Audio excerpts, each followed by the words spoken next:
일본 경제가 가솔린차 마지막 요새에 곤혹에 빠져 있다는 소식이 전해졌습니다.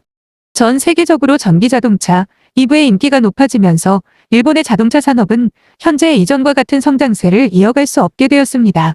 가솔린차의 제조 및 수출을 주력 산업으로 삼고 있는 일본의 자동차 산업은 전기자동차 등의 친환경 차량이 대세가 되면서 대형 급습에 직면하게 되었습니다.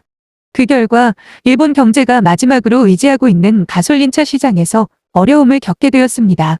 일본 경제가 이에 대응할 대책이 없으면 자동차 산업을 비롯한 일본 경제 전반의 멸망이라는 비극적인 결과가 불가피할 것입니다.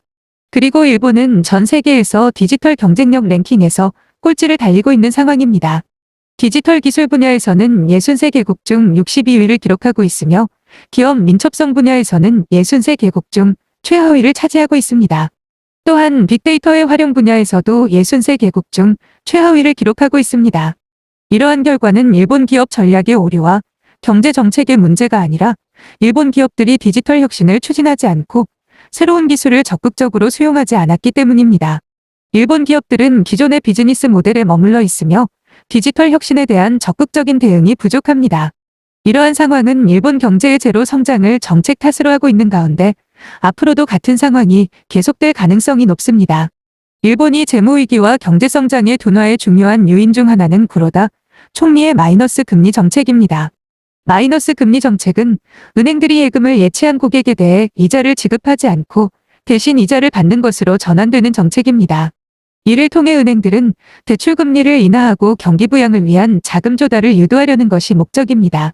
하지만 이러한 정책은 오히려 은행들의 이윤 감소와 자금 결손을 야기하게 되었습니다. 은행들은 예금이 유입되지 않으므로 자체적으로 자금을 조달해야 하고 이를 위해 대출 규제를 강화해 대출 취급 건수가 줄어들었습니다. 이로 인해 자금 결손 문제가 발생하게 되었습니다. 결국 일본은 자금 결손이 발생하고 경제 성장이 둔화되는 등의 부작용이 발생하고 있습니다. 그리고 현재 일본 국민들은 자민당에 분노하고 있습니다. 그 원인은 자민당이 30년 이상의 긴 기간 동안 일본 국민으로부터 무수한 세금을 징수해왔기 때문입니다.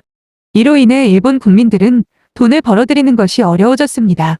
게다가 위기를 핑계 삼아 자민당은 이를 이용해 돈을 끌어들이고 있다는 지적이 제기되고 있습니다. 일본 국민들은 이러한 상황에 대해 불만을 제기하고 있으며 자민당의 세금 징수 정책에 대해 지속적으로 비판하고 있습니다. 그러나 자민당은 여전히 이러한 비판에 귀를 기울이지 않고 있습니다. 그리고 일본의 국채 인수는 국가가 발행한 채권을 일방적으로 인수하는 것으로 이는 실질적으로 국민소득을 대폭 감소하게 만들고 경제 성장을 저해하는 요인 중 하나입니다. 하지만 일본 정부는 자화자찬하며 개선이 이루어졌다고 칭찬하고 있습니다. 이는 사실과는 거리가 멀며 일본 경제의 타락을 가속화시키고 있습니다. 따라서 일본 정부는 국민 경제를 책임지지 않고 국채 인수와 같은 금단의 행위를 계속 추진하고 있습니다. 이는 일본 경제가 더욱더 쇠퇴하고 국민들의 불안과 불만을 증폭시키고 있습니다.